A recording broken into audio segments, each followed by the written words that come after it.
नमस्कार दोस्तों, हमारे YouTube channel Sanwal classes for Uttarakhand में आप सभी का हार्दिक स्वागत है। दोस्तों, इस वीडियो में हम बात करने वाले हैं उत्तराखंड राज्य चिन्ह से संबंधित महत्वपूर्ण प्रश्नों के बारे में। तो आइए प्रारंभ करते हैं।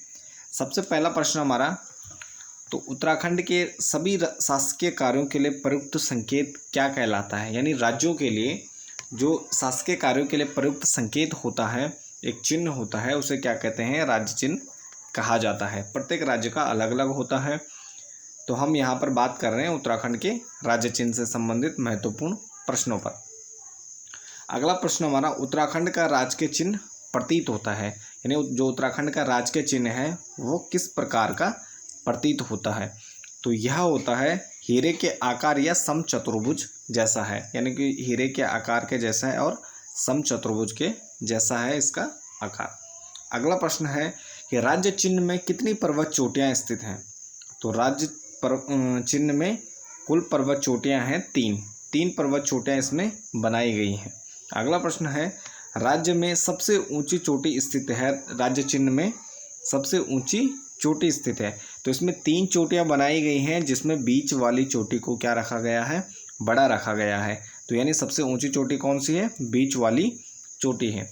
अगला प्रश्न है कि राज्य चिन्ह में सबसे ऊंची चोटी का पृष्ठ का रंग कैसा है? तो जो राज्य चिन्ह में सबसे ऊंची चोटी है तो उसका पृष्ठ का रंग कैसा है? तो वो लाल रंग की है। अगला प्रश्न है कि सबसे ऊंची चोटी पृष्ठ पर अंकित किया गया है।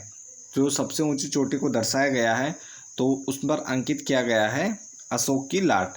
तो अशोक की लाट उसमें अंकित की गई है।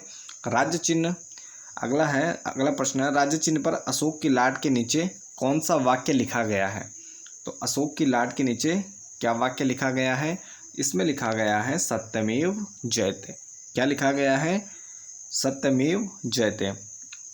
अगला प्रश्न है कि राज्य चिन्ह पर लिखा हुआ सत्यमेव जयते कहाँ से लिया गया है? यानी जो राज्य चिन्ह पर सत्यमेव जयते लिखा गया है तो ये कहाँ से लिया गया है? तो ये लिया गया है मुंडको उपनिषद से यह लिया गया है सत्यमेव जयते। अगला प्रश्न है, राज्य चिन्ह के बीच वाले भाग में सफ़ेद या श्वेत पृष्ठ पर कितनी जलधाराओं को दिखाया गया है? तो राज्य चिन्ह में बीच वाले भाग में जो सफ़ेद या श्वेत पृष्ठ है तो इस पर हैं कुल 4 जलधाराएं। कितनी हैं? 4 जलधाराओं को इसमें दर्शाया गया है। अगला प्रश्न है कि राज्य चिन्ह में दर्शाई गई जो 4 जलधाराएं हैं उनका रंग कैसा है? तो राज्य चिन्ह में जो 4 जलधाराएं दर्शाई गई हैं तो उनका रंग है नीला। तो उनका रंग किस प्रकार का है? तो राज्य चिन्ह में उनका रंग नीला है। अगला प्रश्न है कि राज्य चिन्ह में स्थित 4 जलधाराएं हैं तो उनमें कौन कौन सी जो यहाँ की नदियाँ हैं तो कौन कौन सी नदियों को दर्शाया गया है उसमें? तो इसमें है, तो ये हैं गंगा की 4 लहरें। तो किसी बुक में आपको क्या मिलेगा? सिर्फ गंगा मिलेगा और गंगा की यानी ये 4 लहरें दर्शाई गई हैं। और कुछ बुकों में क्या है? गंगा, यमुना, रामगंगा और काली, यानी 4 नदियों के नाम दिए गए हैं कि ये 4 नदियों को जो चिन्ह है तो ये 4 अलग अलग नदियों के चिन्ह हैं। और कुछ में दिया गया है कि क्या है? ये गंगा की ही 4 धाराएं हैं। तो अगला प्रश्न है कि राज्य चिन्ह में शहीद आंदोलनकारियों के रक्त का प्रतीक है। तो राज्य चिन्ह में शहीद आंदोलनकारियों के रक्त का प्रतीक है पृष्ठ का लाल रंग। तो पृष्ठ पर लाल रंग दर्शाया गया है। जो किसका प्रतीक है? तो ये प्रतीक है शहीद आंदोलनकारियों का, यानी राज्य के लिए जिन आंदोलनकारियों ने बलिदान दिया तो ये उनका रक्त का प्रतीक है। अगला प्रश्न है, राज्य चिन्ह में श्वेत रंग की पृष्ठभूमि किसका प्रतीक है?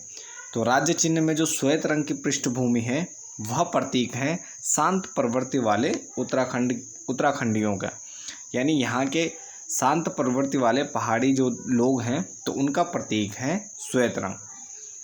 और अंतिम प्रश्न हमारा कि राज्य चिन्ह के सबसे नीचे उत्तराखंड राज्य अंकित है तो यह किस रंग में है? तो उत्तराखंड राज्य चिन्ह में जो उत्तराखंड अंकित है तो यह किस रंग में है? तो यह नीले रंग में अंकित है। तो ये थे हमारे उत्तराखंड का जो राज्य चिन्ह है तो उससे संबंधित कुछ महत्वपूर्ण प्रश्न। तो ये वीडियो यहीं पर समाप्त करते हैं। बने रहे चैनल के साथ। धन्यवाद।